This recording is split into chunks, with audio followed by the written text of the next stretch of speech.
metrosundan korkuyorum. Yani bir kitabın daha aslında düşünebiliriz. En azından Senin gitsin istasyona zaten. girerse sıkıntı olmaz. Yani sen istiyorsan okey.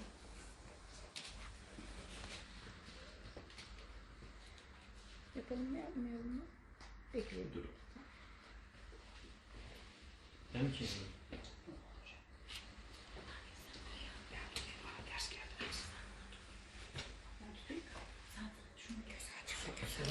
Gözü açık. Gözü Yok açık. yok şey bırakma orayı. Otobüsü bırakma. Ben dur.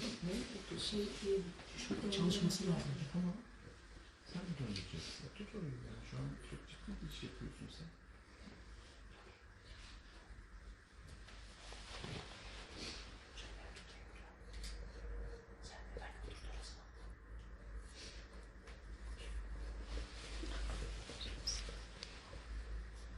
Deniyorum.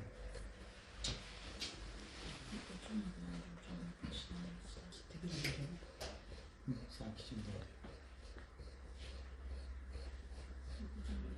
Deniyorum.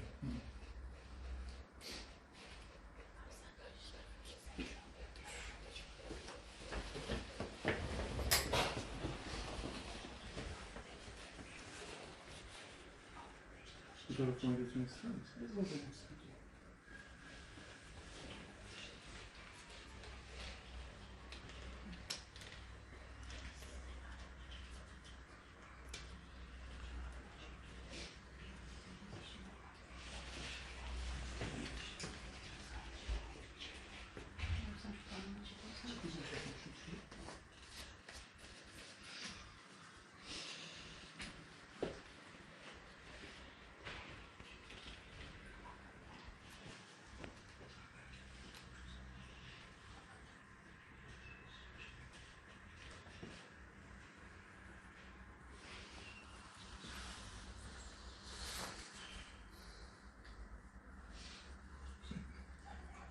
Kendisi gider. Kendisi gider abi. Yok açık. Şey yapar yani. Olsa gerek yok artık.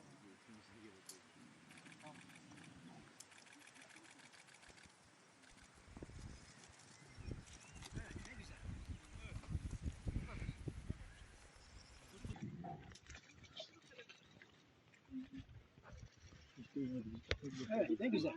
Öyle. Bu kadar. Bu da ya.